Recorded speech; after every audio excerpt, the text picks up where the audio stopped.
नमस्कार, one India Hindi में आपका स्वागत है और वक्त हो गया है देश दिन भर का, जिसमें हम आपको दिन भर की 10 बड़ी खबरें बताते हैं। तो चलिए शुरू करते हैं। दिल्ली में जारी किसान आंदोलन के बीच सोमवार को पीएम मोदी अपने संसदीय क्षेत्र वाराणसी पहुंचे। किसान आंदोलन की तरफ इशारा करते हुए पीएम ने कहा है कि नए कृषि सुधारों से किसानों को नए विकल्प मिले हैं, लेकिन कुछ लोग भ्रम फैला रहे हैं। नए कृषि कानूनों के खिलाफ विरोध प्रदर्शन कर रहे किसान पीछे हटने को तैयार नहीं है। किसानों का कहना है कि हम मन की बात सुनने नहीं बल्कि सुनाने आए हैं। किसानों ने कहा है कि हमारी बात नहीं सुनने पर उनको इसका खामियाजा भुगतना होगा।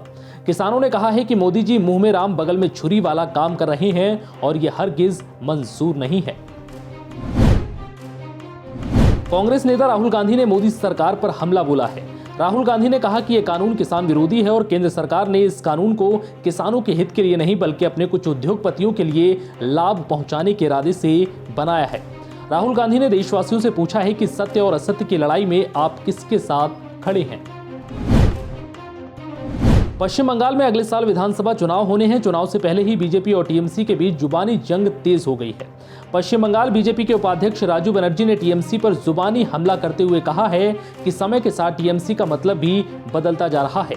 उन्होंने कहा है कि अब ये टीएमसी टेररिस्ट मैन्युफैक्चरिंग कंपनी बन गई है। प्रधानमंत्री मोदी ने 3 दिन में दूसरी बार कोरोना वैक्सीन बनाने वाली टीमों के साथ बात की। मोदी ने सोमवार को वीडियो कॉन्फ्रेंसिंग के जरिए जेनोवा बायोफार्मा, बायोलॉजिकल ई और डॉक्टर रेड्डीज की टीमों के साथ चर्चा की। इन कंपनियों के वैक्सीन ट्रायल अलग अलग स्टेज में है। इनके डेटा और रिजल्ट अगले साल की शुरुआत में आने की उम्मीद है।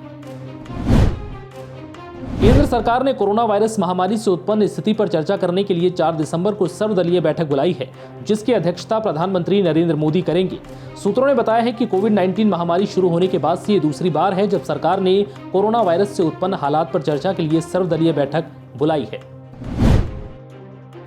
ग्रेटर हैदराबाद नगर निगम का चुनाव नेशनल लेवल का चुनाव बन गया है। यहां राष्ट्रीय अध्यक्ष जेपी नड्डा से लेकर देश के गृह मंत्री अमित शाह और मुख्यमंत्री योगी आदित्यनाथ तक ने प्रचार किया। इस वक्त हैदराबाद के नगर निगम चुनाव पर पूरे देश की नजर है। 1 दिसंबर को निगम के सभी 150 वार्ड और 1 मेयर पोस्ट के लिए वोटिंग होगी और 4 दिसंबर को नतीजे घोषित किए जाएंगे।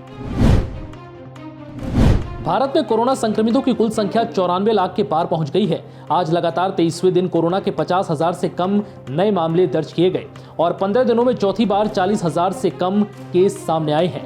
देश में पिछले 24 घंटे में 38,772 नए संक्रमित मरीज सामने आए।